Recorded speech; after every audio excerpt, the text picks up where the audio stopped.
Peter Jenkinson. You're in the audience if you identify yourself.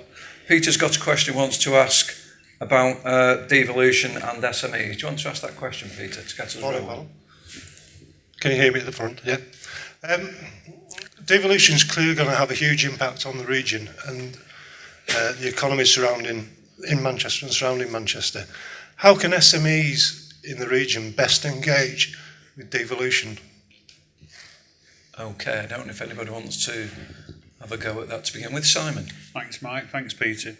I think from my perspective, we're already starting to improve our systems in the sense of access for SMEs.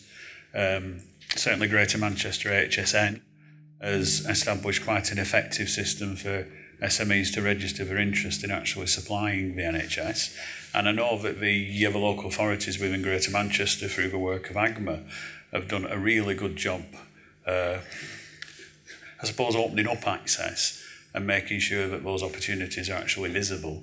So from my perspective, I think it's building upon what's already happening, but certainly giving it that kind of greater profile, greater strength, and also, I suppose, greater coordination between the NHS and our partners within local authority procurement.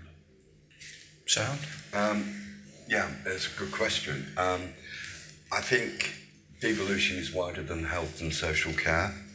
One of the key requirements we have, of course, is how do we support businesses to grow, how we actually support businesses to access some of the new programs which we're going to become responsible for, particularly around employment and skills and other types of activities. And we've remodelled within Greater Manchester our infrastructure. We now have the Growth Hub. The guy just sat behind you. He runs it, responsible for it.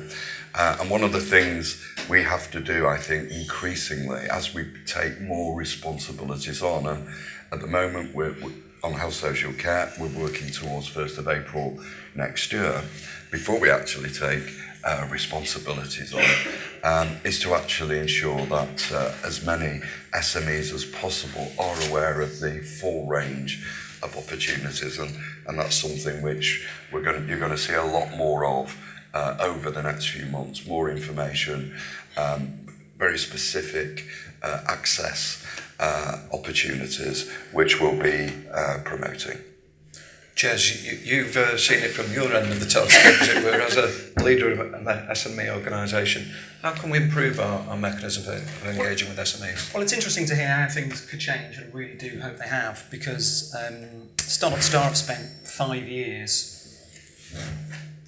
splatting their best efforts against brick walls, really, with procurement people, with commissioners, even where we've managed to find funding to actually do prototypes or early demonstrators, CCGs that won't even take the risk when we bring the funding to them.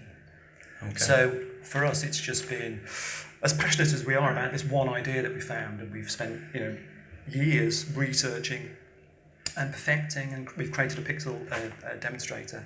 It's just been procurement says no. Okay.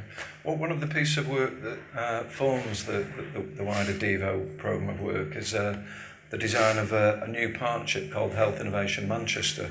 That involves the Academic Health Science Network, the Academic Health Science Centre, the Clinical Research Network, and indeed broader partners such as the Growth Company and Midas. Because what we've recognised is that there's a lot of us on the public sector side who have got various interactions with SMEs, and sometimes it's not very coordinated, or it's not as coordinated as it could be.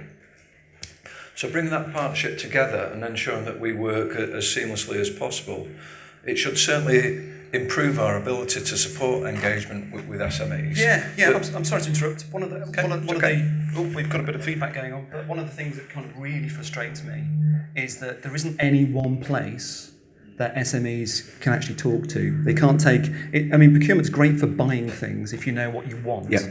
But if we've actually devised something completely new, there's no one we can go and pitch to. There's no one with enough executive power. There's no one with enough budget where they can actually take a risk to even seed fund something from nothing into actually existing.